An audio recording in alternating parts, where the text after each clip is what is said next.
দেশ বিদেশের ব্যবসা বাণিজ্য আর অর্থনীতির সব খবর নিয়ে আমন্ত্রণ মেট্রো সেম বিজনেস রিপোর্টে। অর্থনীতিতে করোনার প্রভাব ঠেকাতে প্রায় ৭৩,০০০ কোটি টাকার সহায়তা ঘোষণা, বাড়বে সামাজিক সুরক্ষা কর্মসূচি। নিম্ন আয়ের মানুষের মধ্যে রাজধানীতে শুরু ১০ টাকা চাল বিক্রি কার্যক্রম, শুরুতেই বিশৃঙ্খলা। বেশিরভাগ পোশাক কারখানা বন্ধ থাকলেও কার্যক্রম শুরু হয়েছে বেশ কয়েকটিতে। খোলা বা বন্ধ থাকা নিয়ে দ্বিধাদ্বন্দ্বে বিপাকে শ্রমিকরা। এমন সব খবর নিয়েই আমাদের আজকের আয়োজন। অর্থনীতিতে করোনা ভাইরাসের নেতিবাচক প্রভাব এড়াতে ৭২,৭৫০ কোটি টাকার একটি প্রণোদনা প্যাকেজ ঘোষণা করেছে সরকার, যার আওতায় বড় শিল্প থেকে শুরু করে ক্ষুদ্র ও মাঝারি সহ সব ধরনের ব্যবসায়ীদের স্বল্প সুদে ঋণ সহায়তা দেওয়া হবে। রোববার প্রধানমন্ত্রী শেখ হাসিনা এই প্রণোদনা প্যাকেজ ঘোষণা করেন। একরকম থেমে গেছে রপ্তানি আয়, রেমিটেন্সও কমতে শুরু করেছে। থমকে গেছে বেসরকারি বিনিয়োগ, মন্দা পর্যটন সহ ছোট বড় সব ধরনের ব্যবসায়, যা আশঙ্কা তৈরি করেছে মানুষের ক্রয় ক্ষমতা কমিয়ে দেওয়ার। কোভিড-১৯-এর এমন সব নেতিবাচক প্রভাবে এবছর মোট দেশজ উৎপাদন বা জিডিপির প্রবৃদ্ধিও কমে আসতে পারে বলে জানিয়েছেন প্রধানমন্ত্রী। চলতি অর্থবছরে রাজস্ব সংগ্রহের পরিমাণ বাজেটের লক্ষ্যমাত্রার তুলনায় কম হবে। এর ফলে অর্থবছর শেষে বাজেট ঘাটতির পরিমাণ আরও বৃদ্ধি পেতে পারে। ২০১৮-১৯ অর্থবছরে ৮.১৫% প্রবৃদ্ধি অর্জনের প্রধান চালিকা শক্তি ছিল শক্তিশালী আভ্যন্তরীণ চাহিদা ও সহায়ক রাজস্ব ও মুদ্রানীতি। সামষ্টিক চলক সমূহের নেতিবাচক প্রভাবের ফলে জিডিপির প্রবৃদ্ধি হ্রাস পেতে পারে। এই চাপ সামলাতে স্বল্প, মধ্য আর দীর্ঘমেয়াদী কার্যক্রম হাতে নেওয়ার কথা জানিয়েছেন প্রধানমন্ত্রী। বলেছেন, অর্থনৈতিক কর্মকাণ্ড গতিশীল রাখতে সরকারি ব্যয় বাড়ানো হবে, বড় হবে সামাজিক সুরক্ষা কার্যক্রম, গৃহহীনদের আবাসনও নিশ্চিত করা হবে দ্রুততর সময়ে, নিয়ন্ত্রণে রাখা হবে দ্রব্যমূল্য। অর্থনীতির বিরূপ প্রভাব উত্তরণে মুদ্রা সরবরাহ বৃদ্ধি করা অত্যন্ত জরুরি। বাংলাদেশ ব্যাংক ইতিমধ্যে সিআরআর এবং রেপোর হার কমিয়ে মুদ্রা সরবরাহ বৃদ্ধির ব্যবস্থা গ্রহণ করেছে, যা আগামীতেও প্রয়োজন অনুযায়ী অব্যাহত থাকবে। তবে এক্ষেত্রে আমাদের লক্ষ্য থাকবে যেন মুদ্রা সরবরাহজনিত কারণে মুদ্রাস্ফীতি না ঘটে, অর্থাৎ বাজার মূল্য নিয়ন্ত্রণ রাখার বিষয়ে আমরা গুরুত্ব দেব। সেই সঙ্গে বেসরকারি উদ্যোগে মূলধন সরবরাহের একটি বড় প্রণোদনা প্যাকেজও ঘোষণা করেছেন প্রধানমন্ত্রী, যার আওতায় বড় শিল্প ও সেবা খাতের প্রতিষ্ঠানগুলোর জন্য এই তহবিল থেকে উদ্যোক্তারা ঋণ পাবেন ৯% সুদে। তবে এর মধ্যে তাদেরকে দিতে হবে মাত্র ৪.৫%। বাকি সুদ পরিশোধ করবে সরকার। ক্ষুদ্র মাঝারি উদ্যোক্তাদের সুদের ৫ ভাগই দেবে সরকার। তাদের জন্য বরাদ্দ ২০,০০০ কোটি টাকা। $১৫০ কোটি মতো আকার বাড়ানো হয়েছে কেন্দ্রীয় ব্যাংকের রপ্তানি উন্নয়ন তহবিলের। এক্ষেত্রেও সুদের হার ২% নামিয়ে আনার ঘোষণা দিয়েছেন প্রধানমন্ত্রী। আমি ইতিপূর্বে রপ্তানিমুখী শিল্প প্রতিষ্ঠানসমূহের শ্রমিক কর্মচারীদের বেতন ভাতা পরিশোধ করার জন্য ৫,০০০ কোটি টাকার একটি আপৎকালীন প্রণোদনা প্যাকেজ ঘোষণা করেছিলাম। এই প্রণোদনা সহ মোট আর্থিক সহায়তা প্যাকেজের পরিমাণ হবে ৭২,৭৫০ কোটি টাকা, যা জিডিপির ২.৫২%। আমরা জানি যে ওয়ার্কিং ক্যাপিটাল প্রদান করা হয় স্বল্প সময়ের জন্য, অর্থাৎ ৪ থেকে ৬ মাসে ঋণ গ্রহণকারী তা পরিশোধ করে দেন। সে কারণে ব্যাংকসমূহ যদি ইফিশিয়েন্টলি তহবিলটি ব্যবহার করতে পারেন এবং ঋণ গ্রহীতা প্রতিষ্ঠান সময় মতো ঋণ পরিশোধ করে দেন, তাহলে এই তহবিল থেকে ১ বছরে ২ দফায় ঋণ প্রদান করা সম্ভব হবে। সেই হিসাবে মাননীয় প্রধানমন্ত্রী যে ৪টি ঋণ সুবিধা ঘোষণা করেছেন, তা যদি কার্যকরভাবে ব্যবহার করা যায়, তাহলে প্রস্তাবিত ঋণ সুবিধার পরিমাণ দাঁড়াবে ১,৩৫,০০০ কোটি টাকারও বেশি। শিগগিরই বাংলাদেশ ব্যাংক এই প্রণোদনা প্যাকেজের নীতিমালা তৈরি ও প্রজ্ঞাপন প্রকাশ করে এর বাস্তবায়ন শুরু করবে বলে জানানো হয় সংবাদ সম্মেলনে। সৌরভ রহমান, বিজনেস রিপোর্ট, মাছরাঙা টেলিভিশন। বড় আকারের প্রণোদনা প্যাকেজ ঘোষণাকে ইতিবাচক হিসেবে দেখলেও অর্থনীতিবিদরা বলছেন, করোনায় সবচেয়ে বেশি ক্ষতিগ্রস্ত নিম্ন আয়ের মানুষ এবং ক্ষুদ্র ব্যবসায়ীদের জন্য তেমন কিছুই নেই এতে। এক্ষেত্রে সামাজিক সুরক্ষা কর্মসূচির তালিকা দ্রুত তৈরির প্রস্তাব করেন তারা। বৃহৎ আকারের শিল্পের ভিতরে মূলত যাতে যাদের দেশীয় বাজারে যারা পণ্য রপ্তানি করেন এবং যারা বিদেশে রপ্তানি করেন অংশত ৮০%-এর নিচে, তারাই যাতে সেখানে প্রাধিকার পান সেটি নিশ্চিত করা। এক্ষেত্রে একটি বিষয় গুরুত্বপূর্ণ যে আমরা দেখতে পাচ্ছি যে ওয়ার্কিং ক্যাপিটালের ক্ষেত্রে 4% এবং 4.5% পর্যন্ত ঋণ ঘোষণা করা হয়েছে। যেহেতু শ্রমিকের মজুরির জন্য এর একটি অংশ ব্যয় হবে, সুতরাং এটিকেও আমরা ওয়ার্কিং ক্যাপিটাল বিবেচনা করা হবে হয়তো।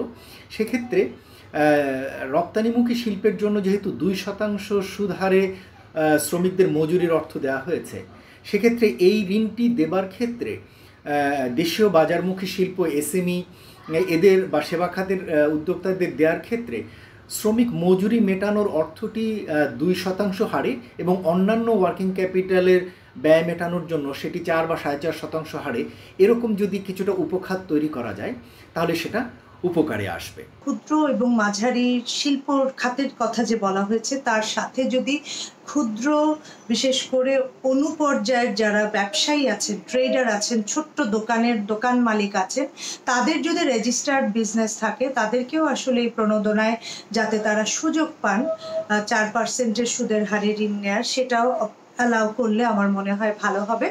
করোনার প্রাদুর্ভাবের কারণে কর্মহীন হয়ে পড়া নিম্ন আয়ের মানুষের জন্য 10 টাকা কেজি দরে চাল বিক্রি শুরু করেছে খাদ্য অধিদপ্তর। রোববার পরীক্ষামূলকভাবে রাজধানীর 2টি পয়েন্টে শুরু হলেও মঙ্গলবার থেকে 24টি স্থানে বিশেষ এই ওএমএস কার্যক্রম পরিচালিত হবে।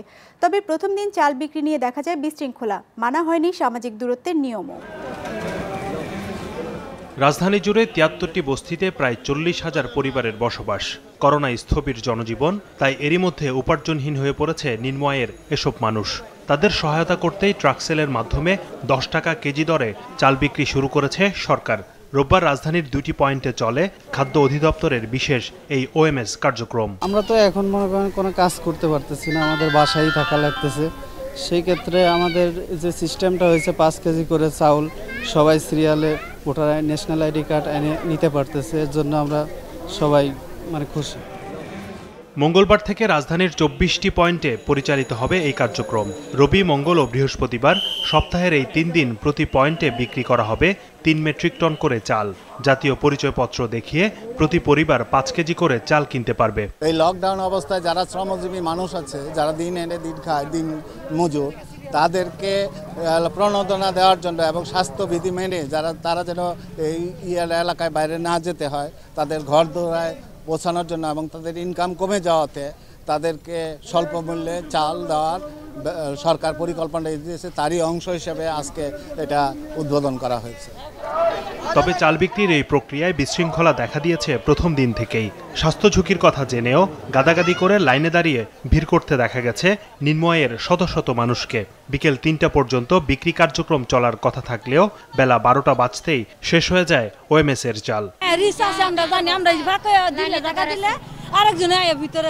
জনগণ মানে না, চেপে চলে আসে, আমি মানলে আরেকজন আমাকে মানে না, তাহলে কি বলবো বলে? চাউল দেবে না, চলে যাইতে হবে। 10টার দিকে দাঁড়াই যান বাজে কত ঘড়ি দেখেন না। 14 নম্বর রুট থেকে এই পর্যন্ত আসে প্রতি মানুষ, কোন চাল নাই আমরা বিদায়। 6 নম্বর রুট থেকে আসে আমরা 3 মেট্রিক টন চাল নিয়ে আসছি। আমরা 600 জনকে আমরা দিতে পারবো, ঠিক আছে। 400 জন লোককে আমরা দেওয়ার পরে এখন অনেক লোক এই লাইনের মধ্যে দাঁড়াইছে, এখন পুলিশ বেড়া এটা নিয়ন্ত্রণ করতে পারতেছে না। রাজধানীর বাইরে বিভিন্ন উপজেলাতেও বিশেষ ওএমএস কার্যক্রম চলবে বলে জানিয়েছে খাদ্য অধিদপ্তর। সাদাত হোসেন, বিজনেস রিপোর্ট, মাছরাঙা টেলিভিশন। মালিক সংগঠনগুলোর আহ্বানে দেশের বেশিরভাগ রপ্তানিমুখী পোশাক কারখানায় বন্ধ রাখা হয়েছে। ফলে সকালে কাজে যোগ দিতে আসা শ্রমিকদের বিপাকে পড়তে হয়েছে, যাদের অনেকেই যানবাহন না থাকায় গত 2 দিনে অনেক কষ্ট করে গ্রাম থেকে ঢাকা এসেছেন। কাজে যোগ দিতে সকালে নারায়ণগঞ্জের বিসিক শিল্পনগরীতে হাজির হন শ্রমিকরা দলে দলে, কিন্তু কারখানার গেটে এসে জানতে পারেন বেশিরভাগই বন্ধ রাখা হয়েছে মধ্যরাতে মালিকপক্ষের নির্দেশে। তবে এর মাঝেও কয়েকটি কারখানা খোলা ছিল। শ্রমিকরা সেসব কারখানায় যোগ দিয়েছেন। আংশিকভাবে কিছু কারখানায় কাজ শুরু হয়েছে সাভার ইপিজেডেও। তবে বন্ধ পাওয়া গেছে ঢাকা ও গাজীপুরের বেশিরভাগ পোশাক কারখানা। 5 তারিখে আসতে বলছে, আমরা 5 থেকে আসছি, এখন 8টা থেকে বন্ধ। আমরা দেশ থেকে আসছি, 12 তারিখ বন্ধ দিচ্ছে, কিন্তু আমাদের বেতন ভাতা কিছুই দেয়নি। আজকে বলতেছে 6 তারিখে খোলা, 7 তারিখে খোলা, এখনো কোনো শিওর নাই। আমরা তো পেটে দেয় ঢাকা শহরে আসছি, আমরা তো বেতন পাইতেছি না। অনেক ফ্যাক্টরি চলতেছে, কিন্তু ফ্যাক্টরি যদি এভাবে চলে, আমরা করোনার ভয় তো আমাদের মনে থাকেই। পোশাক কারখানা চালু হবে না বন্ধ থাকবে এ নিয়ে দ্বিধাদ্বন্দ্ব শুরু হয় সরকারের সাধারণ ছুটি ঘোষণার পর থেকেই। কেননা ওই নির্দেশনায় শিল্প কারখানা বন্ধের কথা বলা হয়নি। যদিও কাজ না থাকা আর স্বাস্থ্যগত ঝুঁকি বিবেচনায় সে সময় কারখানা বন্ধের ঘোষণা দেয় মালিকপক্ষ, যার সময়সীমা শেষ হয় শনিবার। এর মাঝে সরকার সাধারণ ছুটির মেয়াদ আবার বাড়ালেও কারখানা মালিকরা নতুন করে ঘোষণা না দেয়ায় দ্বিধাদ্বন্দ্ব দেখা দেয়। শ্রমিকরা হেঁটে গ্রামের বাড়ি থেকে কারখানামুখী হতে থাকেন, যার পরিপ্রেক্ষিতে শনিবার মধ্যরাতে কারখানা বন্ধের কথা জানায় এ খাতের দুটি মালিক সংগঠন। সিদ্ধান্ত নেওয়া হয়েছে আগামী 11 এপ্রিল পর্যন্ত সরকারের ছুটির সাথে সামঞ্জস্য রেখে বিকেএমইর সকল সদস্য প্রতিষ্ঠানসমূহ বন্ধ থাকবে। আশ্বস্ত করতে চাই শ্রমিক ভাই বোনদেরকে যে তারা তাদের মার্চের বেতন পাবেন, এটি নিয়ে তাদের শঙ্কিত হওয়ার কোনো প্রয়োজন নেই এবং একই সাথে অনুপস্থিতির কারণে তারা চাকরি হারাবেন না।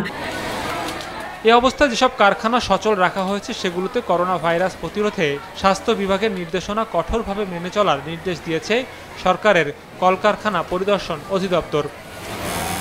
সৌরভ রহমান, বিজনেস রিপোর্ট, মাছরাঙা টেলিভিশন। করোনা প্রতিরোধে গণপরিবহন বন্ধ ও সাধারণ ছুটির কারণে পাস্তুরিত দুধ বিক্রি করতে না পারায় বিপাকে পড়েছে চট্টগ্রামের দুগ্ধ উৎপাদনকারী প্রতিষ্ঠান ও গরুর খামারিরা। নষ্ট হচ্ছে 1.5 লাখ লিটারেরও বেশি দুধ। চট্টগ্রাম থেকে তাজুল ইসলামের রিপোর্ট। চট্টগ্রামের কর্ণফুলী উপজেলার মজ্জারটেক এলাকার এই খামারে 120টি গরুর মধ্যে 42টি গাভী প্রতিদিন দুধ দেয় 2000 লিটার।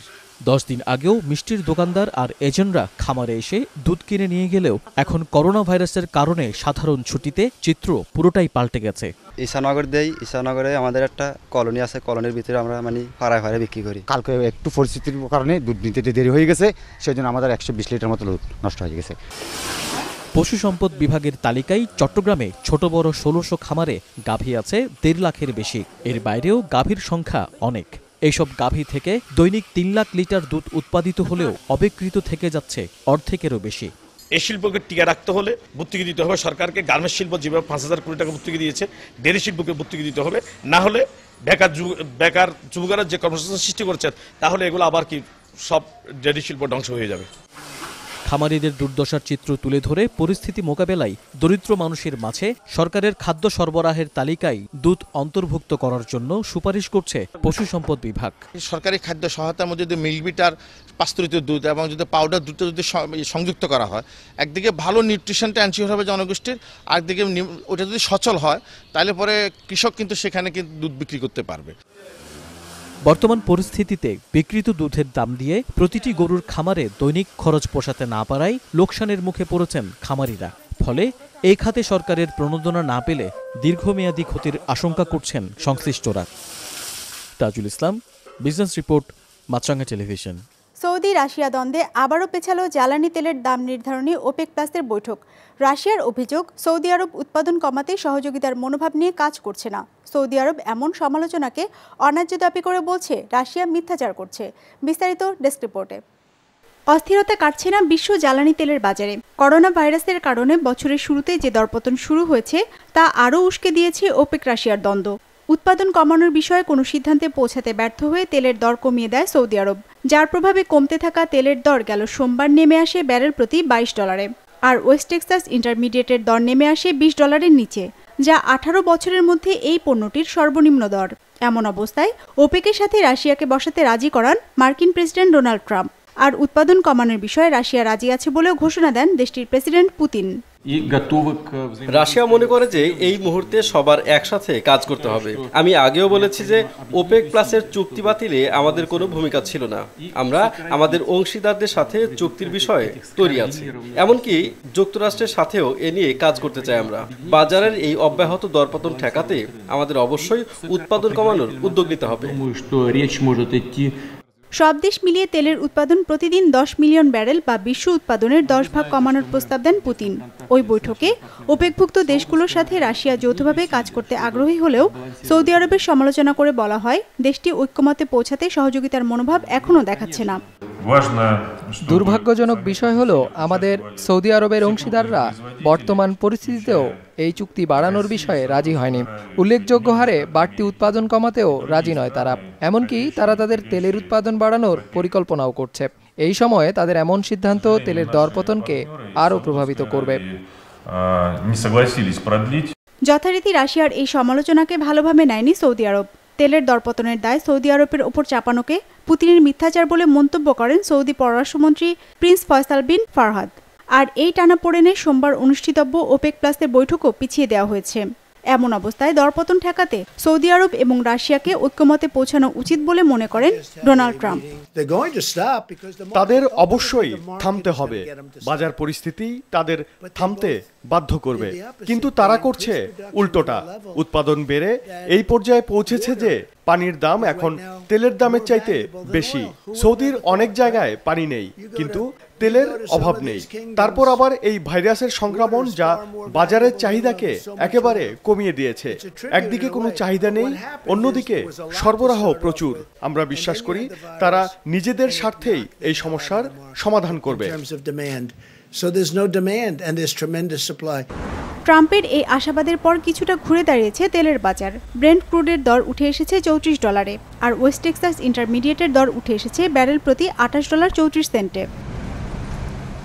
বিজনেস রিপোর্ট, মাছরাঙা টেলিভিশন। দর্শক, আমাদের যে কোনো পর্ব নিজেদের সুবিধাজনক সময় দেখতে সাবস্ক্রাইব করুন বিজনেস রিপোর্টের অফিসিয়াল ইউটিউব চ্যানেল। ফেসবুক পেজে লাইক দিয়ে আপডেট থাকুন ব্যবসা বাণিজ্যের আলোচিত সব ঘটনা সম্পর্কে। আর আপনাদের মতামত জানান ইনবক্সে। আজ এটুকুই, বিদায় নিচ্ছি, ভালো থাকবেন।